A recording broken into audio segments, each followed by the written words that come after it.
Good morning, good afternoon, good evening to all of you. I'm Dr. Preety Shah. I'm Dr. Prajakta Vaidya. And we are practicing homeopaths and healers from Mumbai, India. And today we are going to talk to you about a topic which is very close to our hearts, is behavioral disorders in children and what role does homeopathy have in it. Okay, I'm going to quickly share my screen so that you have certain slides to follow through what we want to share today. And here we go. All right.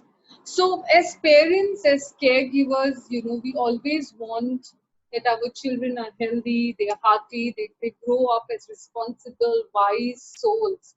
Yeah, but we are mortals, right? I mean, we are going to fall sick. Children will trip and fall, and then they will get up, um, and this is part of growing up. This in fact makes us what we are who we are. Uh, and then there are certain issues with children which they themselves find it very difficult to cope, and it's also very difficult for us as parents and as community at a large. So if I have to bifurcate, there are infectious diseases, problems with skin and fever and recurrent colds and coughs and stuff like that, and then there are behavioral or psychological issues in children. And Prajakta and I have done a brilliant video on how to deal with infections and fevers, especially for children. And as parents, I would really encourage you to go ahead and see that. Today, what we're going to talk about is how to manage behavioral problems in children. Behavioral problems of attention deficit, of hyperactivity, stammering, low self-confidence, anxiety, and so on and so forth. Yeah, these photos look familiar to you. When your angel child, suddenly becomes a monster, a devil, yeah. These little champs, and suddenly this is a new side there, new facade that they create. Prajakta, do you want to add something? Yeah. So, the behavioral disorders are the group of disorders. Generally, they affect the person in such a way that it becomes the intolerant to others. So, according to the age of the patient or according to the environment that they are in, we can judge if their behavior is socially or culturally is not acceptable. Then we can divide or label them as a behavioral disorder. As we saw, attention deficit or hyperactivity, impulsivity or defiance, stammering, anxiety states, low confidence, thumb sucking, nail biting, bedwetting, and substance abuse. These are all can be termed as behavioral disorder. Now, how we can understand whether the child has behavioral disorder or no? So there are certain warning signs your body and mind will always give you. So if you see your child is getting often angry and resentful, frequently showing the tantrums, he has low attention spans, or he is constantly activity to his body and mind, and attention seeking, then it can give you an sign or an alarm of getting it diagnosed or having some Seeking disorder. help. Yeah. So there can be, the plan of action can be different modalities that we can use. There are conventional treatments where they use Ritalin or Prozac like remedies, or avoid ill-fitting environment to make the environment better, so that if that is a trigger, then we can lessen that. And that could be at school, at home, Yeah. Anything which are trigger factors or ailments or something that is inducing the whole chain reaction. Yeah, you can take a help of a psychologist, right? Changes in the diet and the lifestyle, and getting your child more into different kinds of therapies or meditation, anything related to the art and creativity. And then there is another remedy would be a holistic therapy, like homeopathy. Yeah? So how can homeopathy help? And before we can answer this question, I think it is important to ponder on that what is it that you want to treat? Yeah. Uh, I mean, there are so many several theories on what is causing, for example, hyperactivity or ADD or ADHD in children. Are these only biochemical imbalance? One would say that it's all a game of the different hormones going up and down, the serotonins or dopamines or whatnot and all of that.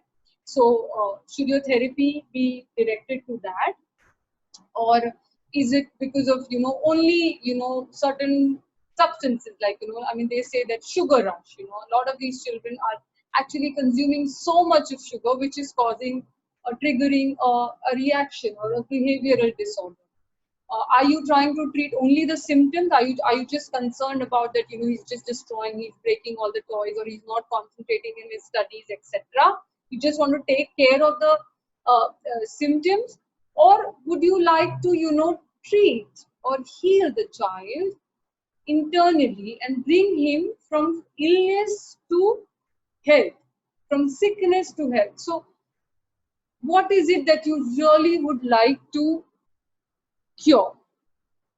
um, when I have to answer that, or ponder a little deeper on this, I would like you to give a thought to this point that all of us are surrounded by so many germs, and right now we are in this pandemic, but not all of us are falling sick. Yeah, I mean, there are germs in the folds of our intestine, in the pores of our skin, in the air that we are breathing, but we don't fall sick all the time.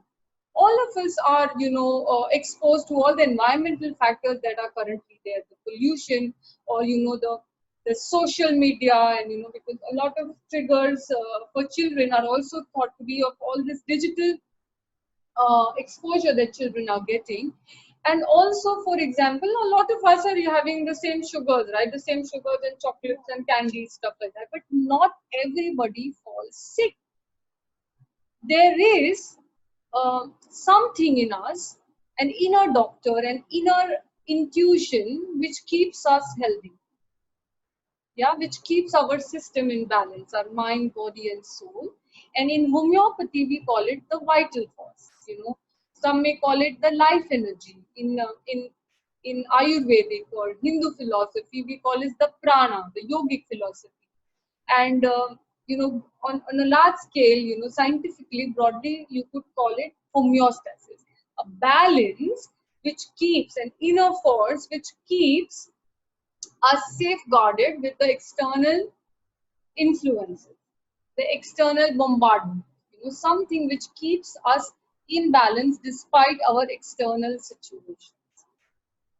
And if we are saying that health is this unchallenged vital force, unchallenged or healthy prana or life energy, then disease consequently is not the label. What I'm trying to say is, for example, if you have a really bad headache, it's not just that your head is paining.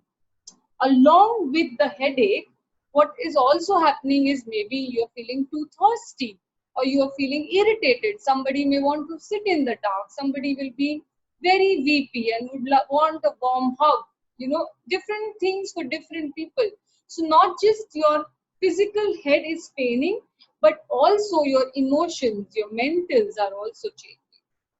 So if we are to say that health is the well-being of homeostasis or the vital energy, the good functioning of it, the disease is also the malfunctioning of this vital energy, the incapability of the life energy, the prana, the homeostasis to keep the balance.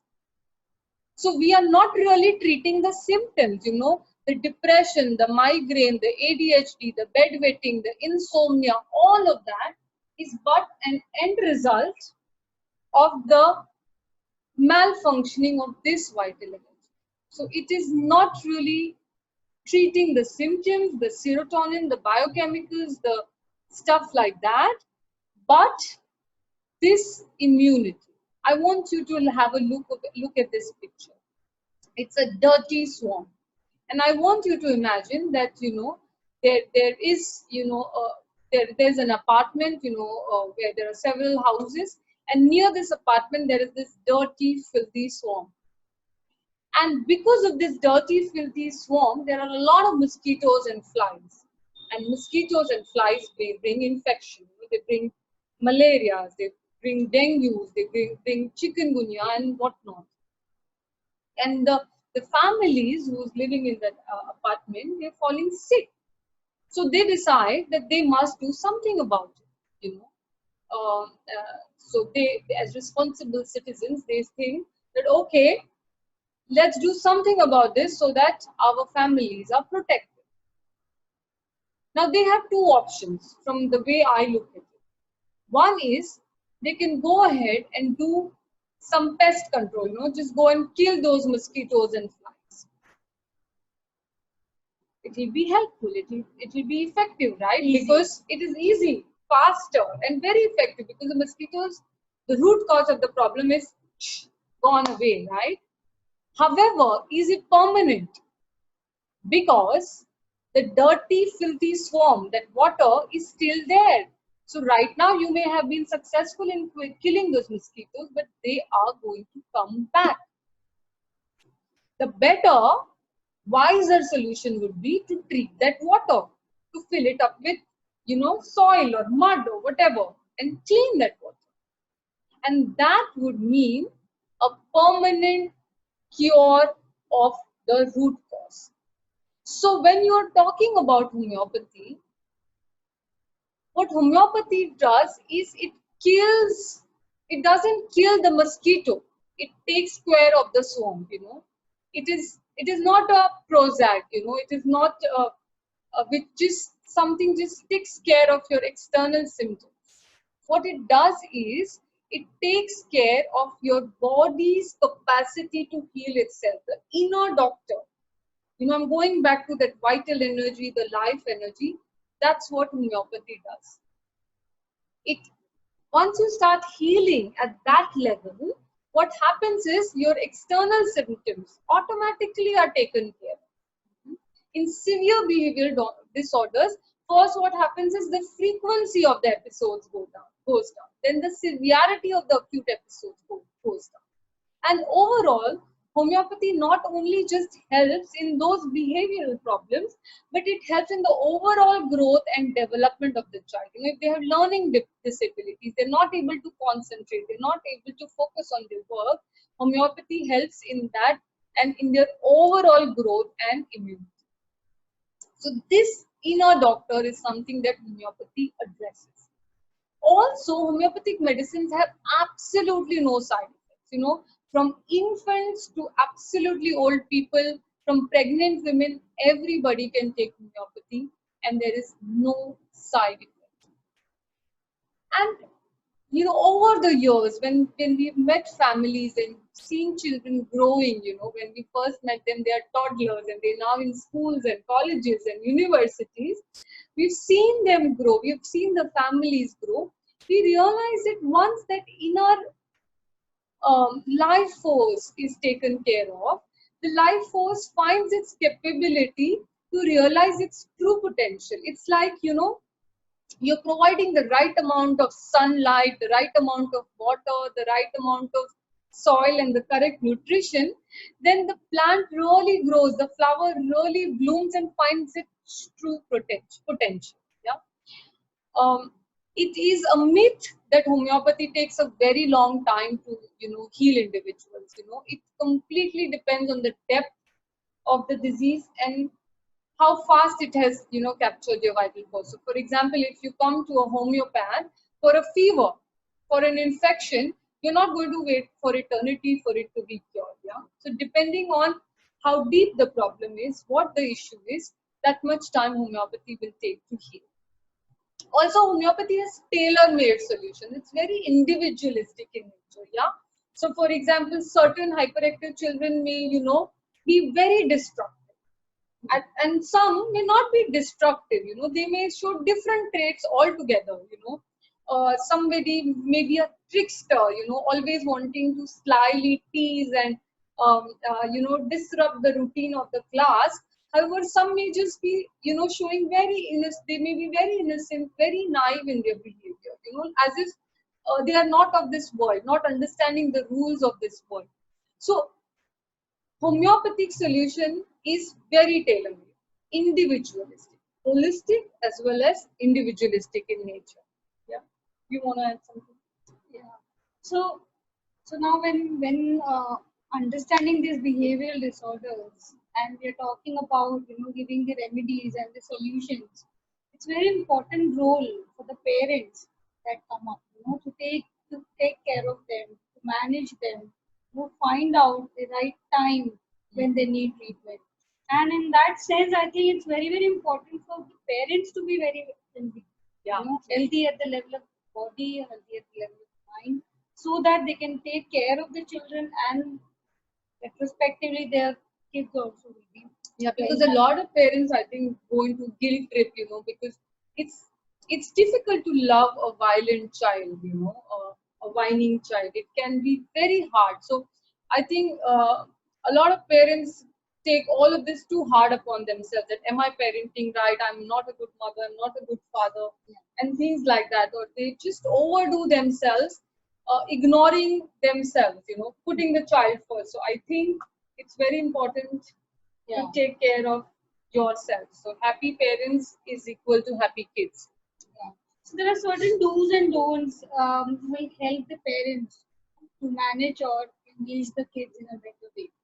So be very empathetic, even if they are violent, they're destructive, and they are bringing the anger in you.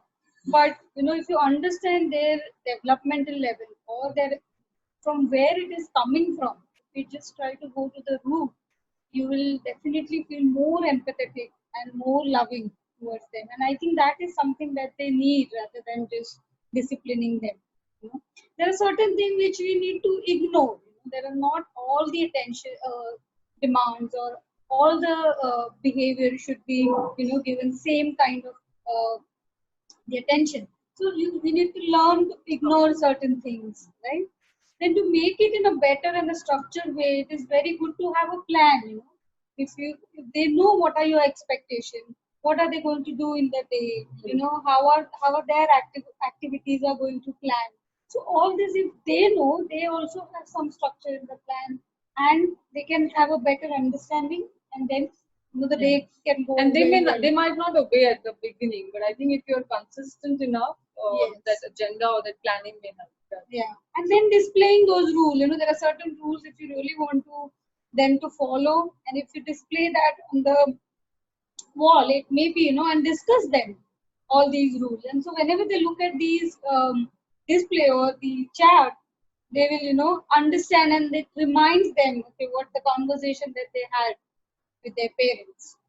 Yeah, and then find out their own interests. Do not force them to do certain things which you like, or which you think that they should do for these kind of the problems, or maybe this is very good for them. Find out their own inner nature, their own creativity, which can help them to go beyond their potential.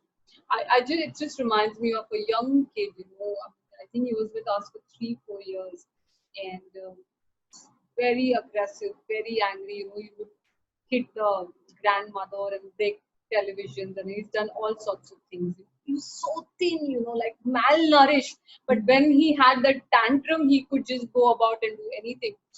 And I remember in one of the sessions that we had, the entire cabin, we had filled it up with chart papers, and the kid just kept on painting for hours, and we used art as a therapy, and we found out that dramatics, to do drama and to play and to dance was his creative stream, and we monopolized on that, and we encouraged the parents that this is how his energy needs to be dissipated. And I remember other several cases where sports, I think in a lot of hyperactive children, sports is something which helps them release this excess of energy that they have in themselves.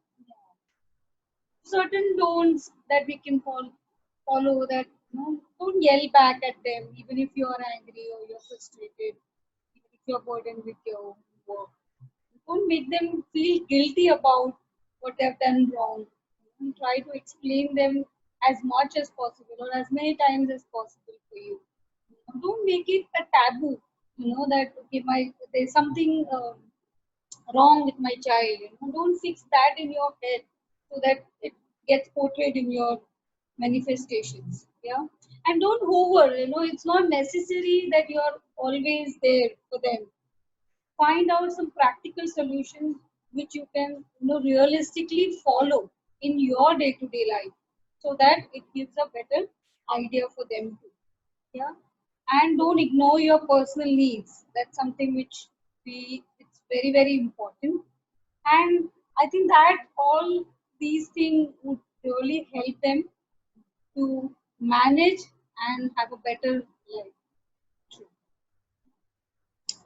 We wanted to, before going back, just show you true testimonials of what and how can happen beautifully with homeopathy. Yeah, you see right now, this was a child with ADHD, struggling with his academics, and if you see within a year, all his, demonstrations of listening, responding, communication, participation in conversation, all of that has become outstanding.